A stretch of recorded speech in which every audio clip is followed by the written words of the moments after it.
Komið sæl og blessuð. Þetta er ágætlega skeri, en jæja, hvað ætli ég sé að fara að tala? Já, það er myrkur úti núna, rosalegt myrkur, það er bara nánast myrkur allan sólarhringinn. Það er eins gott að fólk er farið að hengja upp jólaljós í hrönnum. Það er samt varlega með það.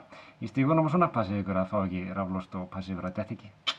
Ok, en það sem ég ætla aðeins að spjalla núna, það eru endurskinsmerkin. Já, endurskinsmerki.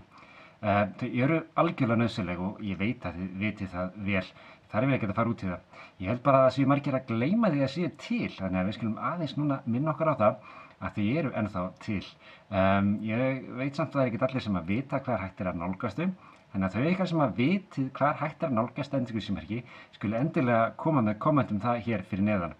Þannig að endilega förum við flíkundar hjá okkur sjálfum og krökkunum okkar og já, sjáumst vel í umferðinni. Það er bara svo miklu öruggara og svo verður bara umferðin líka miklu fallegri fyrir vikið, svona eins og jólaljósin.